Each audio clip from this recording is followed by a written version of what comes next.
Mengapa kita perlu berpikir kritis?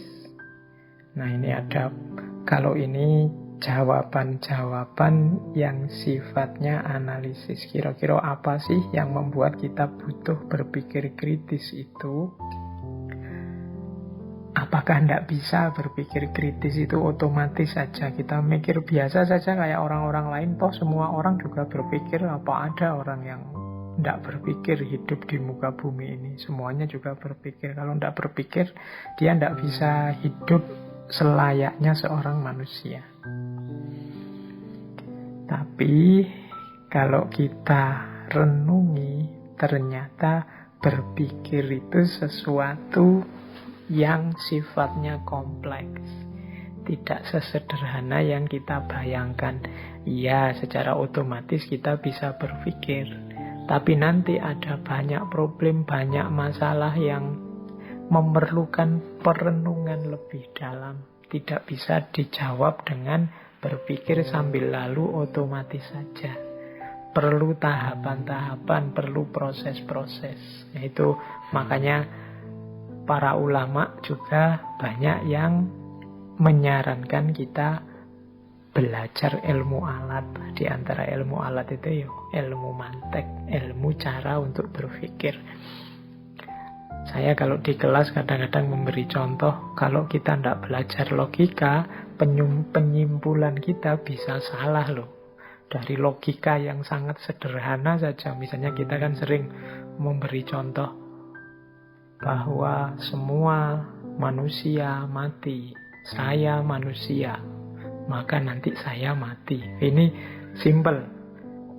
Cara berpikir seperti ini kan nanti kita sebut silogisme. Ini contoh paling sederhana. Tapi misalnya contohnya saya ganti, ini kesimpulannya bisa membingungkan. Misalnya semua bapak adalah laki-laki, saya laki-laki. Itu kalau pakai teori tadi kesimpulannya berarti kalau begitu saya bapak.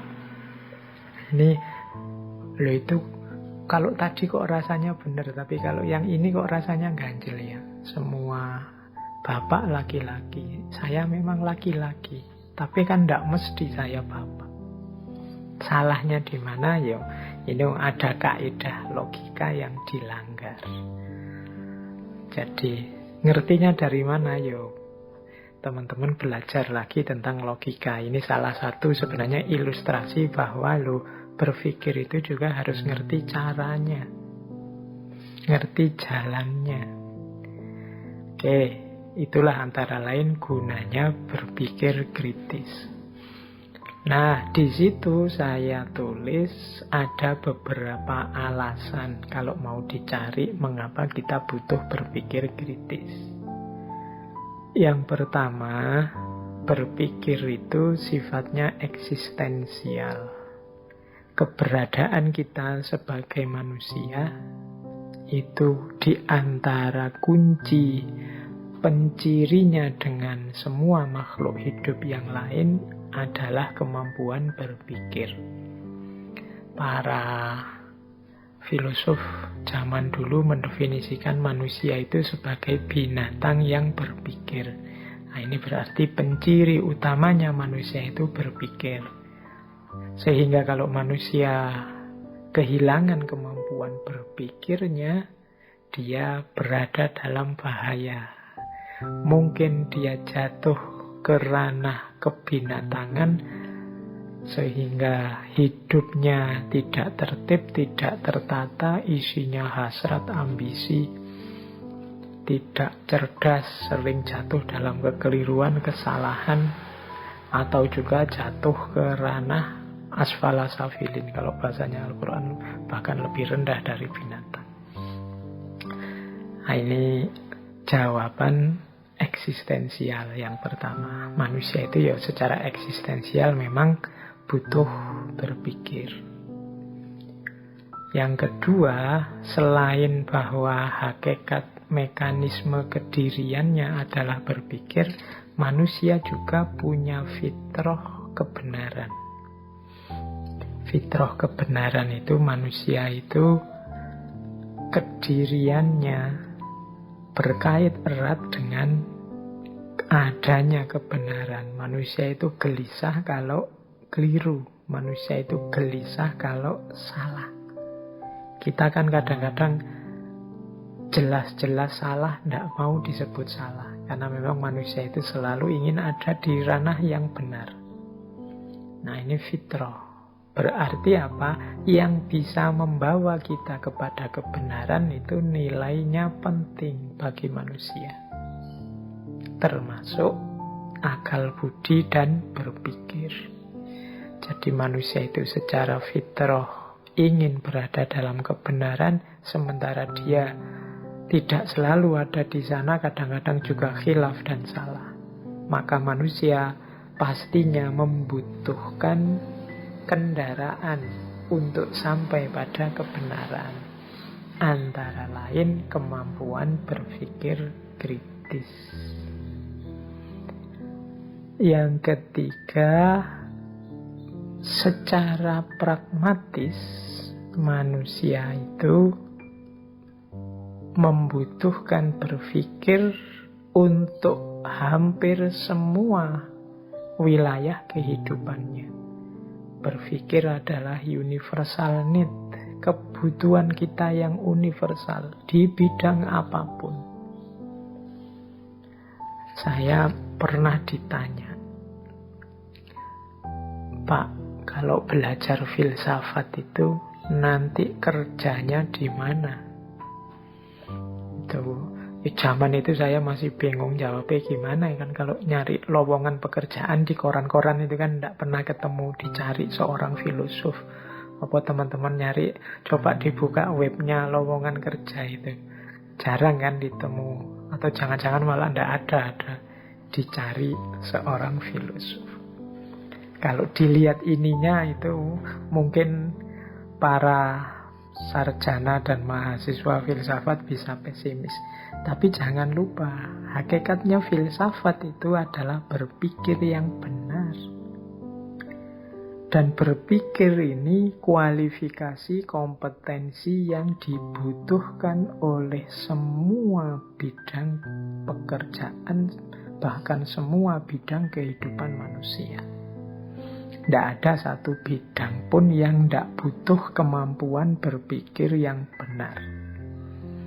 Maka kalau ada yang tanya, kalau yang tanya saya sekarang, Pak, sarjana filsafat itu pekerjaannya apa? Ya, jawaban saya mestinya dia bisa bekerja di bidang apa saja. Karena kemampuannya kemampuan yang paling dasar, yaitu kemampuan berpikir yang benar. Dan semua bidang pekerjaan yang membutuhkan kemampuan berpikir yang benar. Sehingga dia disebut universal need. Nah, ini kalau ada yang tanya ya, mengapa kita butuh berpikir kritis? Ya karena setiap bidang pekerjaan, setiap dimensi hidup kita membutuhkan tanggapan kemampuan berpikir yang benar. Yang keempat, mengapa kita butuh berpikir yang benar? Karena hidup ini dinamis, hidup ini plural, macam-macam. Satu kebenaran mungkin cocok di sini, tidak cocok di sana. Cocok sekarang, tidak cocok untuk besok. Sehingga manusia tidak bisa berhenti di satu titik kebenaran. Dia butuh terus-menerus mengolah kebenaran itu agar senantiasa sesuai untuk hidupnya. Berarti berpikir kritis itu kebutuhan manusia untuk beradaptasi dalam hidupnya.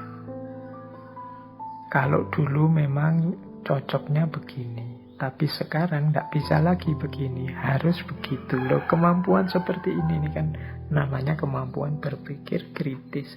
Kalau dulu yang seperti itu diperbolehkan, dianggap benar, tapi yang kalau sekarang tidak lagi, situasinya berubah. Kalau dulu kita rajin silaturahim, menemui saudara-saudara kita langsung ke rumahnya masing-masing, salaman, pelukan, cipika-cipiki, itu kelihatan menyenangkan, membahagiakan, indah, sesuatu yang dianggap positif, benar.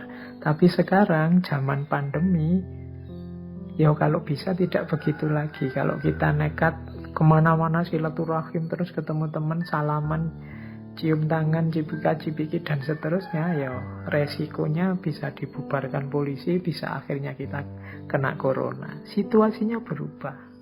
Tanggapan berpikirnya juga harus berbeda. Ini namanya berpikir kritis. Itulah mengapa kita perlu berpikir kritis. Yang kelima, berpikir kritis itu berhubungan dengan kemampuan kita untuk berefleksi. Berefleksi itu merenungi kehidupan kita, dan kemampuan refleksi nanti berkait dengan pengembangan diri. Bagaimana kita hidup semakin baik, semakin baik, semakin baik. Ini perlu kemampuan berpikir yang mendalam, yang serius. Jadi ternyata berpikir kritis itu penting. Sebenarnya mau ngomong ini saja, saya yakin teman-teman juga sudah tahu kalau berpikir kritis itu penting. Tapi tetap saya sampaikan, siapa tahu sudah tahu tadi hanya merasa sudah tahu, padahal aslinya belum tahu. Kalau ditanya juga masih bingung.